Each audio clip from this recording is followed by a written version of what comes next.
पहिली गोष्ट म्हणजे पूजा केळकरी काही स्वतःच्या मनाने तिथं पोलीस चौकीला किंवा चौकशीसाठी आली अशातला भाग नाही. दुसरी गोष्ट, कुठलाही आरोपी जोपर्यंत कोर्टात शिक्षा होत नाही तोपर्यंत आपण गुन्हा केलाय असं कबूल होत नाही आणि माध्यमांसमोर ती काही आपण केलेले गुन्हे कबूल करेल अशी सुतराम शक्यता नाही.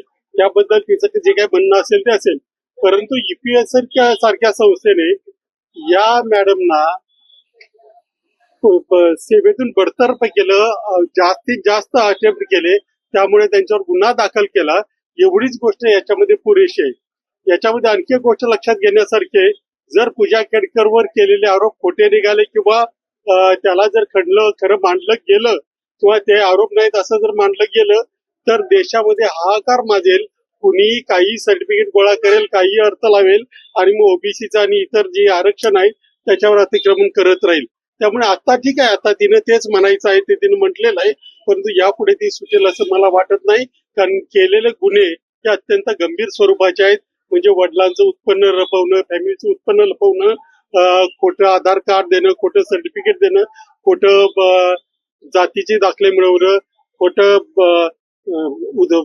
वैद्यकीय प्रमाणपत्र मिळवणं, या सगळ्या गोष्टी आहेत त्याच्या विरोधात आहेत. परंतु तिने ते आता कबूल करणं अपेक्षित पण नाही, परंतु एक वेळेस त्याचा न्याय होईल. स्टेटस गेली अनेक महिने म्हणजे जवळपास 9 महिने झालं त्याच्याही आधी हायकोर्टातून आणि आता सुप्रीम कोर्टातून वारंवार तिच्या अटकेला प्रोटेक्शन मिळतंय.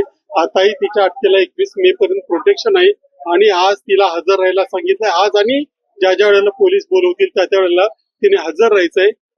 पोलिसांनी तिची कस्टोडियल इंट्रोगेशन म्हणजे कस्टडीत घेऊन चौकशीची मागणी केलेली आहे, जी अत्यंत योग्य आहे. कारण याच्यामध्ये पूजा केळकरी एकटी नाही तर तिला मदत करणारे यंत्रणेतले अनेक जण तिला खोटे दाखले देणारे, खोटे दाखले मिळवून देणारे, तिला सेवेमध्ये योग्य ठिकाणी लवकर हे मिळावं, जागा मिळावी यासाठी प्रयत्न करणारे.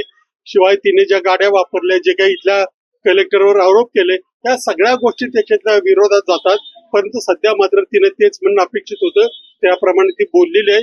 योग्य वेळेला याचा न्याय व्हायचा तो होईल. चौकशीत समोर हे यायला पाहिजे की तिने नावं कशी बदलली.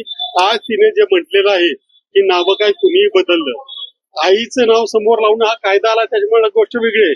परंतु नावामध्ये हेरफार करून दिलीपचं स्पेलिंग कधी DEE कधी DILEE असं करणं हा क्राईम आहे. तो युपीएससीने मान्य करून त्यांना सेवेतून बडतर्फ केलेला आहे. हे जे तिने दाखले घेतले वैद्यकीयचे ते 3 ठिकाणी घेतले. 3 ठिकाणी वेगळी कारण म्हणजे पुरावा दाखवण्यात आला, चुकीची सर्टिफिकेट घेतली आणि आता तर असं सिद्ध होतं की जिथूनही सर्टिफिकेट मिळाली होती त्या अहमदनगर रुग्णालयामध्येही त्यांनी कबूल केलं की आमचा पासवर्ड असा ओपन होता आणि तो कुणी तरी वापरला असेल.